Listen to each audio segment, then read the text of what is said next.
আলোচনায় নাহিদ ইসলামের নাম, কে হবেন নতুন রাজনৈতিক দলের নেতা? নির্বাচন নিয়ে বিতর্ক পলাতক ফ্যাসিস্টদের শক্তিশালী করবে বললেন তারেক রহমান। বিদ্যুৎ ও জ্বালানি খাতে প্রতিযোগিতা আনার চেষ্টা করছি বললেন উপদেষ্টা।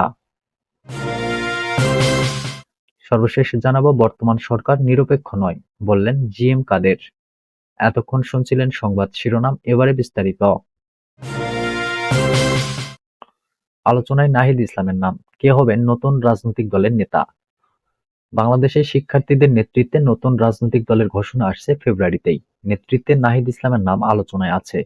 ফেব্রুয়ারিতে নতুন রাজনৈতিক দলের ঘোষণা দেবে জাতীয় নাগরিক কমিটি ও বৈষম্য বিরোধী ছাত্র আন্দোলনের নেতারা। রংপুরের শহীদ আবু সাইদের কবর থেকে শুরু করে চট্টগ্রামের শহীদ ওয়াসিম আকরামের কবর পর্যন্ত পায়ে হেঁটে লং মার্চের মাধ্যমে এই ঘোষণা দেওয়ার সিদ্ধান্ত নিয়েছে তারা। দলের নেতৃত্বে কে থাকবে তা নিয়ে নানা জল্পনা কল্পনা চলছে। এই আলোচনায় সামনের দিকে আছেন তথ্য, টেলিকম ও আইসিটি উপদেষ্টা। বলা হচ্ছে তিনি উপদেষ্টার পদ ছেড়ে নতুন এই রাজনৈতিক দলের নেতৃত্বে আসতে পারেন। তবে শিক্ষার্থীদের কোনো পক্ষ বিষয়টি পুরোপুরি নিশ্চিত করেননি। নাহিদ ইসলাম কি উপদেষ্টার পদ ছেড়ে নতুন রাজনৈতিক দলের দায়িত্ব নিচ্ছেন? জানতে চাইলে জাতীয় নাগরিক কমিটির আহ্বায়ক মোহাম্মদ নাসির উদ্দিন পাটোয়ারী বলেন, এখনো বিষয়গুলো চূড়ান্ত হয়নি।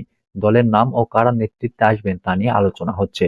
ছাত্র উপদেষ্টাদের যদি কেউ উপদেষ্টার পদ ছেড়ে রাজনৈতিক দলের দায়িত্বে আসতে চান, আমরা তাদের স্বাগত জানাবো। তবে এখন পর্যন্ত যেহেতু তারা সরকারে আছে, ফলে তাদের আমরা আলোচনায় ডাকছি না। প্রথম দিকে কেন্দ্রীয়, জেলা ও মহানগরের নেতৃত্ব ঠিক করা হচ্ছে। এরপর পর্যায়ক্রমে আমরা সারা দেশে নতুন দলের কমিটি করব। যারা বৈষম্য বিরোধী আন্দোলনের নেতৃত্ব দিয়েছেন বা অংশ নিয়েছেন, তাদের একটি অংশ এই দলের অংশ হবে। এর বাইরে অন্যান্য দলের বা মতাবলম্বীদের এই দলে যোগ দেবার সুযোগ থাকছে বলে জানা গেছে। নতুন এই রাজনৈতিক দলের নেতৃত্বে আর কারা আসবেন, এমন প্রশ্নের জবাবে জাতীয় নাগরিক কমিটি ও বৈষম্য বিরোধী ছাত্র আন্দোলনের একাধিক নেতারা জানিয়েছেন, শুধু যারা আওয়ামী লীগের পক্ষে ফ্যাসিবাদ, গুম, খুন ও দুর্নীতির সাথে জড়িত ছিল তাদের দলে নেওয়া হবে না। এর বাইরে যে কোনো দল থেকে আসা নেতাকর্মীদের স্বাগত জানানো হবে। জাতীয় নাগরিক কমিটির আহ্বায়ক মোহাম্মদ নাসির উদ্দিন পাটোয়ারী বলেন, এ পর্যন্ত আমরা ৩২৮টি থানা কমিটি করেছি। কিছুদিনের মধ্যে কমিটি গঠনের কাজ শেষ হবে। এই নেতাদের কেউ কেউ বলেন, তাদের প্রধান টার্গেট বিএনপি। বিএনপির দ্বিতীয় ও তৃতীয় সারির নেতাদের দলে টানতে তারা কাজ করছেন। বিএনপি ভোটকেও টার্গেট করছেন তারা। নির্বাচন নিয়ে বিতর্ক পলাতক ফ্যাসিস্টদের শক্তিশালী করবে বললেন তারেক রহমান। নির্বাচন নিয়ে বিতর্ক সৃষ্টি করা হলে তা পলাতক ফ্যাসিস্টদের অবস্থানকে শক্তিশালী করবে বলে মন্তব্য করেছেন বিএনপির ভারপ্রাপ্ত চেয়ারম্যান তারেক রহমান। শনিবার বিকেলে রাজধানীতে এক শিক্ষক সমাবেশে তিনি এ মন্তব্য করেন।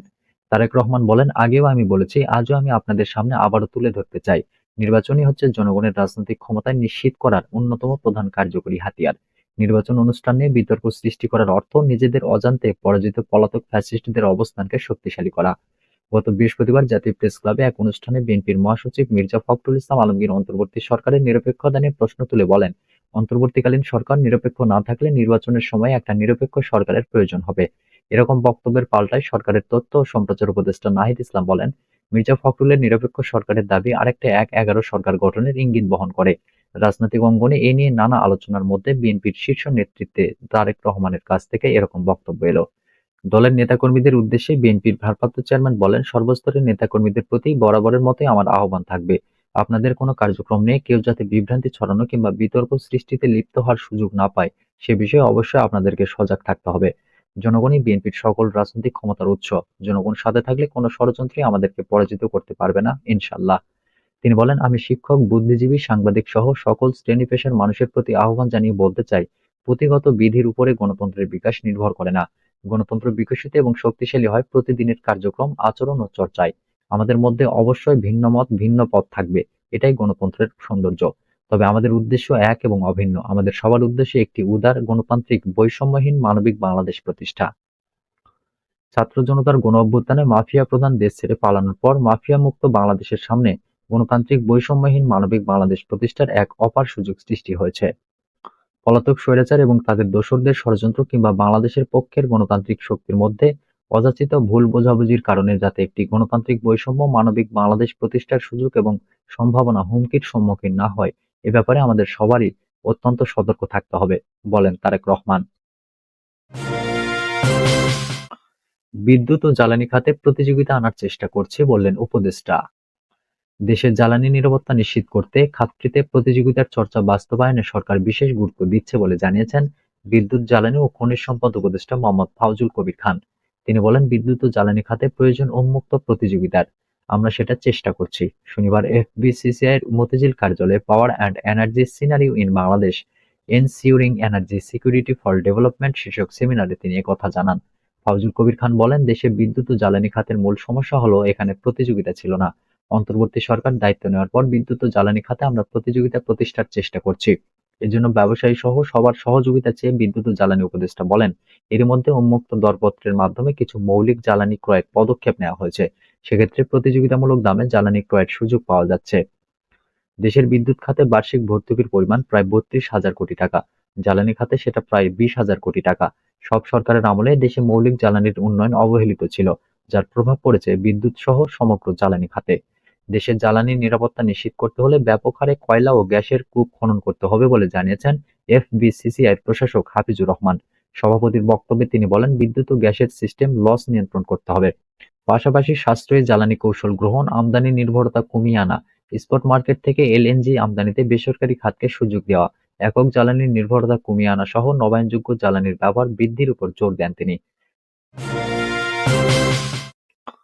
বর্তমান সরকার নিরপেক্ষ নয় বললেন জিএম কাদের।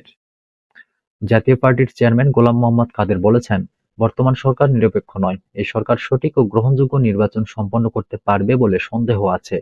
শনিবার জাতীয় পার্টির চেয়ারম্যানের বনানীস্থ কার্যালয় মিলনায়তনের প্রেসিডিয়াম সদস্যদের সভায় তিনি এসব কথা বলেন।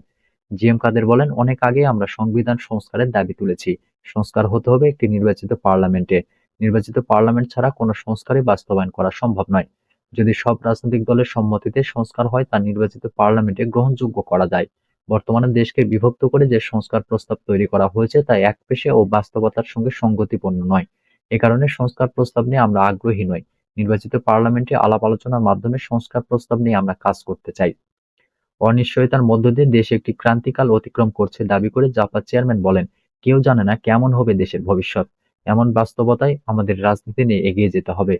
একটি নির্বাচন হবে, আমরা প্রস্তুতি নিচ্ছি, কিন্তু জাতীয় পার্টির সঙ্গে বর্তমান সরকার বৈষম্যমূলক আচরণ করছে। আমাদের নেতাকর্মীদের নামে মিথ্যা ও হয়রানিমূলক মামলা দেওয়া হচ্ছে। আমাদের স্বাভাবিক রাজনীতিতে বাধা সৃষ্টি করা হচ্ছে। এভাবে চলতে থাকলে বর্তমান সরকার সবার জন্য লেভেল প্লেইং ফিল্ড করতে পারবে? নির্বাচনে সবার জন্য সমান সুযোগ সৃষ্টি হবে? অবাধ, সুষ্ঠু, নিরপেক্ষ, অন্তর্ভুক্তিমূলক ও দেশে-বিদেশে গ্রহণযোগ্য নির্বাচনের মাধ্যমে গঠিত সরকারই দেশের বর্তমান অচলাবস্থা ও অনিশ্চয়তা থেকে মুক্তি দিতে পারে। তিনি বলেন, সরকারের সহায়তায় কয়েকটি রাজনৈতিক দল রাজনীতির মাঠ দাপিয়ে বেড়াচ্ছে। তারা সরকারের সঙ্গে সম্পর্ক রেখে সরকারি দলের মতো আচরণ করছে। তারা ক্ষমতার মোহে দেশকে বিভক্ত করছে। বিভিন্ন অজুহাতে জাতীয় নির্বাচন বিলম্বিত করতে চাচ্ছে। জাতীয় পার্টি মাঠে থাকবে। আমরা দেশের মানুষের অধিকার আদায়ের রাজনীতিতে কখনোই পিছপা হব না।